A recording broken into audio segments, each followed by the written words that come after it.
નમસ્કાર મિત્રો, મારી યુટ્યુબ ચેનલમાં તમારું હાર્દિક સ્વાગત છે. આજે આપણે વાત કરવાના છીએ પૂંજા શેઠ ખેડૂત સાથે બનેલી એક ઘટના વિશે. એક વખતના કચ્છના દિવાન દેવકરણ શેઠનો લાડકો પુત્ર તે પૂજા શેઠ દેવકરણ શેઠ એટલે ભુજની પંચ હટડીના ચોકમાં ગોળ ખાંડ અને ઘી તેલનો વેચનાર વેપારી પોતાની આત્મશક્તિથી તેણે કચ્છનું દિવાન પદું પ્રાપ્ત કર્યું હતું. જ્યારે પૂજા શેઠને કચ્છના દિવાનની પદવી પિતાના વારસા તરીકે પ્રાપ્ત થઈ હતી. પૂજા શેઠે એટલે વટનો કટકો, આગ્રહની મૂર્તિ, જે વાત મન પર લે તેને પ્રાણાંતે પણ પાર પાડે એ એનો જીવન સિદ્ધાંત હતો. એના આગ્રહી જીવનના અનેક કિસ્સા આજે પણ કચ્છી પ્રજામાં પ્રચલિત છે. એક વખત આ કચ્છનો દિવાન પૂજો શેઠ અબડાસાના મોથાળા ગામે જઈ ચડ્યો. ઘોડાની એક ધારી લાંબી ચડીથી એ થાકી ગયો હતો, તૃષાતુર પણ થયો હતો. તપાસ કરીને તે એક લોહાણાને ઘેર આવી ઊભો. ઘરના બારણામાં એક જુવાન છોકરી ઊભી હતી. પૂજા શેઠે તેની પાસે પાણીની માંગણી કરી. બહેન, એક પાણીનો લોટો લાવીશ? છોકરી તરત જ ઘરમાં દોડીને પિત્તળનો ચકચકતો લોટો ભરી લાવીને એ પૂજા શેઠના હાથમાં મૂક્યો. આ બાળા કન્યાકાળ તો ક્યારની ઓળંગી ગઈ હતી એમ સ્પષ્ટ જણાતું હતું. એણે બદન પર કેડિયું પહેરેલું હોવાથી સહજ જણાઈ આવતું હતું કે એના હજુ લગ્ન થયા નહીં હોય. આવી મોટી કન્યાને અવિવાહિત જોઈને પૂજો શેઠ મનમાં વિમાસી રહ્યો. બહેન, તારો બાપ મરી ગયો છે? હાથમાં લીધેલો લોટો મોઢે માંડ્યા વિના પૂજા શેઠે આ તીખો પ્રશ્ન કર્યો. આવા વિચિત્ર સવાલથી પેલી કન્યા ગભરાઈ ગઈ, છતાં ધીરજથી બોલી, મારા બાપા ખેતરે ગયા છે. જા, તારા બાપને જઈને કહે કે પૂજા શેઠ તને હમણાં જ બોલાવે છે. પૂજા શેઠે પોતાના પ્રધાનપદ પરથી હુકમ કર્યો, તમે જરા બેસો, હું હમણાં જ બોલાવી લાવું છું. અને આમ કહી એ બાળાએ આંગણામાં ખાટલો નાખી ઉપર ગોદડું પાથરી આપ્યું અને પોતે તરત જ પિતાને બોલાવા દોડી ગઈ. પૂજો શેઠ ખાટલા પર બેઠો. પાણીનો લોટો જેમનો તેમ એ ખાટલા નીચે રહેવા દીધો. પૂજા શેઠનું નામ સાંભળીને એ બહાવરા જેવો બનેલો પેલી કન્યાનો પિતા થોડી જ વારમાં હાંફતો આવી પહોંચ્યો. બે હાથ જોડીને દિવાનના હુકમની રાહ જોતો તે પૂજા શેઠની સામે ઊભો રહ્યો. કોણ છે તું? પૂજા શેઠે ગુસ્સાથી ગંભીર બનેલા અવાજે પ્રશ્ન કર્યો. હું પણ લોહાણો છું શેઠ, હુકમ હોય તે ફરમાવો. આ બાઈ તારી દીકરી થાય? હાજી, મારી દીકરી છે. મેં તો ધાર્યું કે એનો બાપ મરી ગયો હશે. મરી તો નથી ગયો, પણ મુવાને વાંકે જ જીવી રહ્યો છે. તું જીવી રહ્યો છે ત્યારે શું કચ્છના લોહાણા મરી ગયા છે કે આવી જુવાન જોત દીકરીને હજુ તે ઘરમાં બેસાડી બેઠો છે? મરી તો નથી ગયા, પણ જીવતાય નથી એવું મને લાગે છે. હું પણ માણસ છું, અનાજ ખાઉં છું.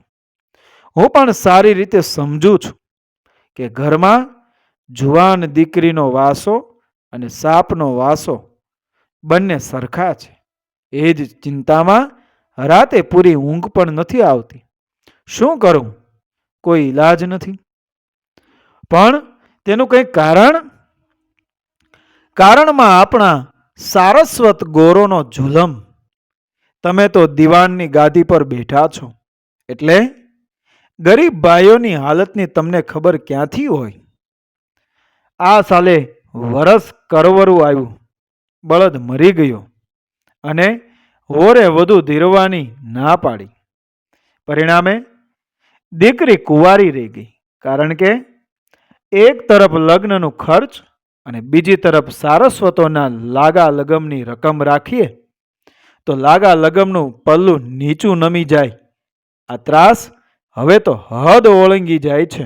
છતાં પ્રભુ કૃપા હશે તો આવતી સાલે બાઈને પરણાવીને એને ઋણમાંથી મુક્ત થવાની આશા રાખું છું.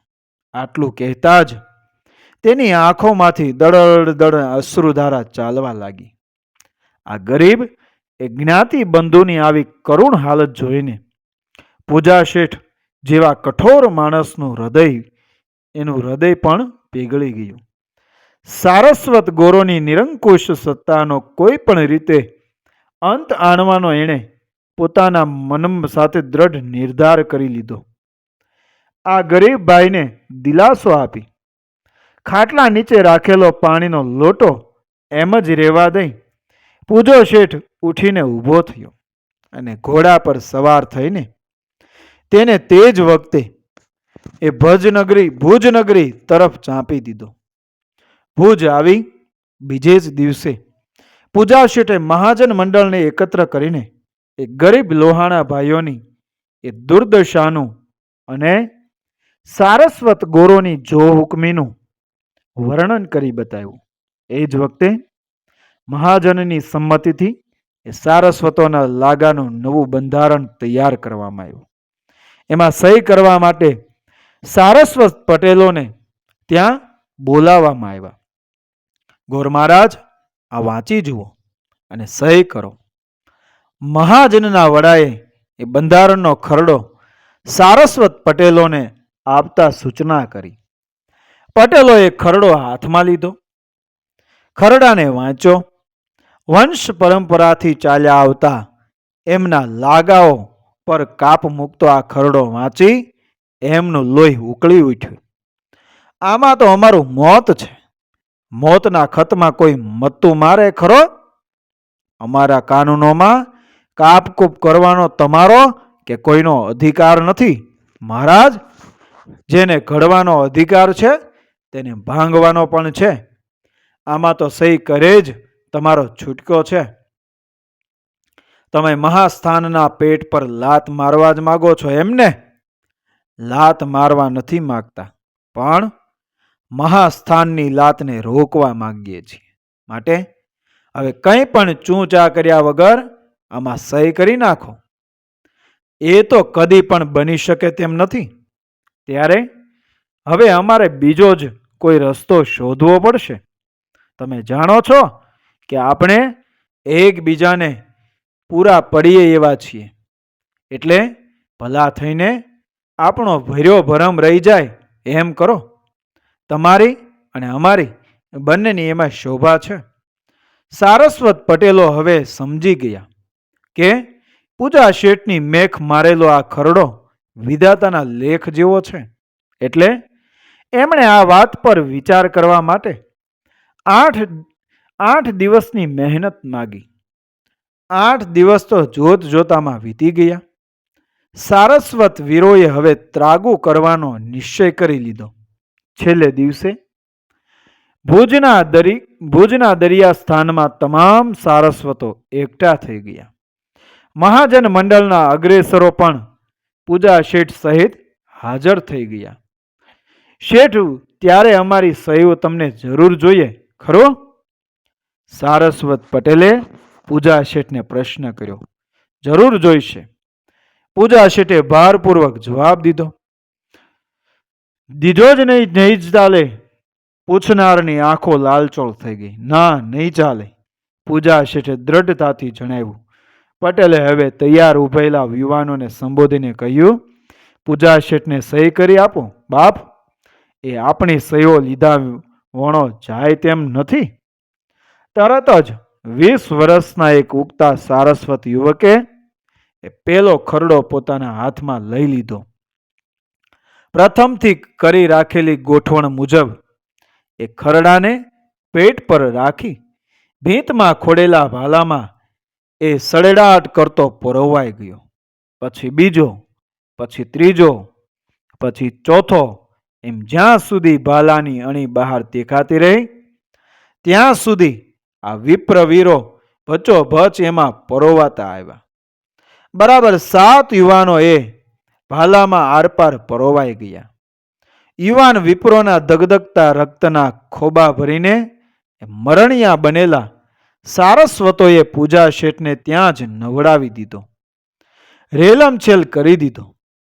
કુદરત જ્યારે અવળી થાય છે ત્યારે સવળું કામ કરતા પણ એ અવળું પરિણામ આવી પડે છે. પૂજા શેઠ પોતાના એ ગરીબ જ્ઞાતિ બંધુઓની દયા ખાઈને તેમને રાહત આપવાને તૈયાર તો થયો, પરંતુ કોનેહથી કામ લેવાને બદલે એ પોતાના આગ્રહને આરપાર લઈ જવા સારસ્વતો પર જો હુકમથી લાદતા નવલોહિયા બ્રાહ્મણ યુવાનોની હત્યાના પાપનો ભોગ બની ગયો. આખરે પૂજા શેઠ પોતાના આગ્રહમાં જેવો ને તેવો મક્કમ અને મજબૂત રહ્યો અને એ જ કાયદા એણે અમલમાં મૂક્યા જે આજ લગી ચાલતા આવે છે એમ કહેવાય છે. મિત્રો, વિડીયો પસંદ આવ્યો? મારી ચેનલને સબસ્ક્રાઇબ કરો, ફોલો કરો, શેર કરો.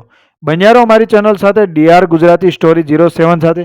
મળીશું આપણે આગળ પ્રેરણાદાયક ઘટના અને વાર્તાઓ સાથે. જય શ્રી કૃષ્ણ, રાધે રાધે, જય શ્રી રામ.